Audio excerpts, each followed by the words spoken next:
তো বন্ধুরা, আপনারা অনেকে ফেসবুকের জন্য থাম্বনেল বানাতে চান, কিন্তু বিভিন্ন মাপের থাম্বনেল আপনারা এড করতে চান, কিন্তু থাম্বনেল এড হয় না। ঠিক আছে, তো থাম্বনেল এড করার জন্য আপনাদেরকে সঠিক মাপের থাম্বনেল কিভাবে আজকে সেট করবেন সেই জিনিসটা আমি আপনাদেরকে দেখাবো।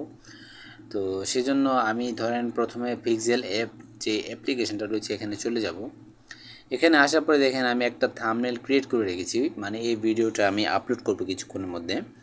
তো এই ভিডিওটার যে থাম্বনেলটা আমি মূলত ইউটিউবের জন্য আমি থাম্বনেলটা তৈরি করেছি, তো সেম থাম্বনেলটা আমি এখন ফেসবুকেও ইউজ করব, ফেসবুক পেজেও ইউজ করব। ঠিক আছে, তো এখন আমাকে একটা কাজ করতে হবে। দেখেন এখানে আমি ইউটিউবের জন্য যে সাইজটা, এই সাইজটার আমি মূলত থাম্বনেলটা এখানে রেডি করেছি, যেটার সাইজ হচ্ছে 1280 এবং 720। ঠিক আছে, তো আমি এখানে কি করব, ভিডিওটা যেহেতু আমার 1:1 হবে, এই জায়গাটাতে আমি 1:1 লিখে দিব। ঠিক আছে, এখানে 1:1, তারপর ওকে দিয়ে দিব।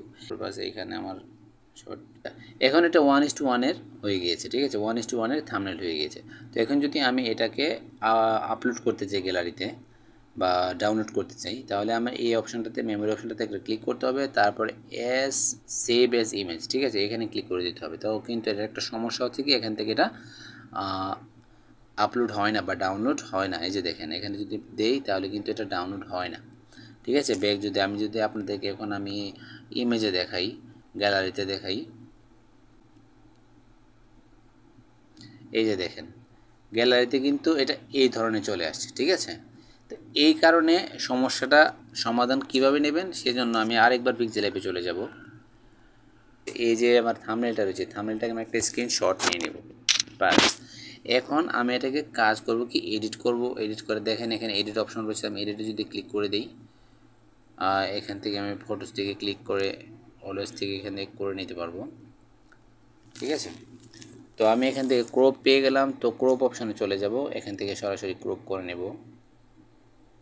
আমার যেই থাম্বনেল এরিয়াটা আমি দেখাচ্ছি এখানে পুরাটা কিন্তু 1:1 থাম্বনেল রয়েছে, এটাকে ঠিক এভাবেই করতে হবে, এছাড়া কিন্তু দ্বিতীয় কোনো উপায় নেই। ঠিক আছে, বাস এখন কিন্তু এটা 1:1 মাপের হয়ে গিয়েছে। তখন আমি এটাকে সেভ কপিতে দিয়ে দিব। এবার কিন্তু আমার গ্যালারিতে এটা অনিমেষেই চলে গিয়েছে। এবার আমি আপনাদেরকে দেখাচ্ছি গ্যালারিতে গিয়ে, এই যে দেখেন এখানে কিন্তু আমার থাম্বনেলটা রেডি। ঠিক আছে, তো এখন আমি ভিডিওটা যদি আপলোড করি সরাসরি কিন্তু আমার থাম্বনেলটা এখান থেকে সেট হয়ে যাবে। আচ্ছা, এবার আমি এখান থেকে থাম্বনেলটা সেট করব। তো থাম্বনেল আপনারা জানেন কীভাবে অ্যাড করতে হয়, এখানে অ্যাড অপশনে ক্লিক করে দিতে হবে। অ্যাড অপশনে ক্লিক করে দেবো, প্রথম যে পিকচারটা আমি এডিট করে নিয়েছি এই পিকচারটা হচ্ছে থাম্বনেল। ঠিক আছে, তো এটাকে দেখেন এখন কিন্তু সরাসরি এখানে চলে আসছে। আপনি ইউটিউবারটাও যখন দিবেন, ইউটিউবের মাপেরটাও যখন দিবেন, তখনই কিন্তু এখানে দেখাবে। যখন ভিডিও আপলোড করে দিবেন তখন কিন্তু এটা দেখাবে না।